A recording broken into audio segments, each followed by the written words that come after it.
ಪಣಂಬೂರು ಮೊಗವೀರ ಮಹಾಸಭಾ ಕುಳಾಯಿ ವತಿಯಿಂದ ಪಣಂಬೂರು ಮೊಗವೀರ ಸಮುದಾಯ ಭವನ ಲೋಕಾರ್ಪಣೆಗೊಂಡಿತು. ಪಣಂಬೂರು ಮೊಗವೀರ ಸಮುದಾಯ ಭವನದ ನಾಮಫಲಕವನ್ನು ಶಾಸಕ ಡಾಕ್ಟರ್ ವೈ ಭರಶೆಟ್ಟಿಯವರು ಉದ್ಘಾಟಿಸಿದರು.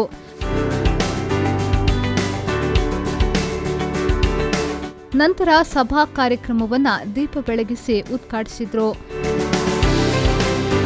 ಇದೇ ವೇಳೆ ಮಾತನಾಡಿದ ಅವರು, ಇಲ್ಲಿನ ಪರಿಸರದ ಜನತೆಯ ಬಹುಬೇಡಿಕೆಯ ಸಮುದಾಯ ಭವನ ಇವತ್ತು ಲೋಕಾರ್ಪಣೆಗೊಂಡಿದೆ. ಎಲ್ಲವರ ಸಹಕಾರದೊಂದಿಗೆ ಸಮುದಾಯ ಭವನ ನಿರ್ಮಿಸಲಾಗಿದೆ. ಇಲ್ಲಿನ ಪರಿಸರದ ಜನತೆಗೆ ಇದರ ಉಪಯೋಗ ಸಿಗಲಿ ಎಂದು ಹೇಳಿದರು.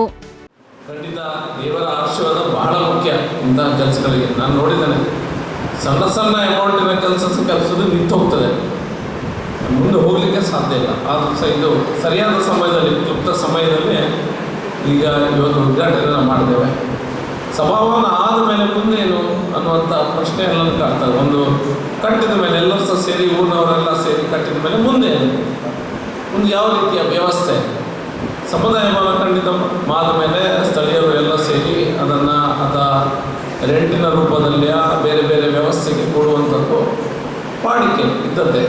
ಆದರೂ ಸಹ ಎಲ್ಲ ಹಿರಿಯರು, ನನ್ನ ಕೋರಿಕೆ ಅಂತ ಹೇಳಿದ್ರೆ, ತುಂಬ ಕಡುಬಡವರು ಇದ್ದರೆ ಅವರಿಗೆ ಒಂದು ಫ್ರೀಯಾಗಿ ಒಂದು ಕೊಡುವಂಥದ್ದು ಅಥವಾ ಕಮ್ಮಿ ದರದಲ್ಲಿ ಕೊಡುವಂಥ ವ್ಯವಸ್ಥೆ, ಮಿನಿಮಮ್ ಮೇಂಟೆನೆನ್ಸ್ ಚಾರ್ಜನ್ನು ಬಿಟ್ಟು ಬೇರೆ ಏನಂತ ಹೇಳಿದ್ರೆ ಕಡುಬಡವರನ್ನು ಹುಡುಕಿ ಅವರಿಗೆ ಈ ಹಾಲ್ನಲ್ಲಿ ಏನೋ ಮದುವೆ ಮಾಡೋದಿದ್ರೆ ಅಥವಾ ಮನೆಯ ಸಮಾರಂಭಗಳನ್ನು ಮಾಡೋದಿದ್ರೆ ಯೋಚನೆ ಮಾಡಿದರೆ ಒಳ್ಳೆಯದು. ಈ ಸಂದರ್ಭದಲ್ಲಿ ಮುಖ್ಯ ಅತಿಥಿಗಳಾಗಿ ಮೊಗವೀರ ವ್ಯವಸ್ಥಾಪಕರ ಮಂಡಳಿ ಮುಂಬೈ ಇದರ ಚೇರ್ಮನ್ ಕೆಎಲ್ ಬಂಗೇರಾ, ಮಂಗಳೂರು ಪಾಲಿಕೆಯ ಸದಸ್ಯರಾದ Vedavathi, Sumitra, MRPL chief general manager Sandesh J Coutinho Prabhu ಮತ್ತಿತರರು ಉಪಸ್ಥಿತರಿದ್ದರು. ಶರಸಾಲಿಯನ್ ವಿ4 ನ್ಯೂಸ್, ಮಂಗಳೂರು.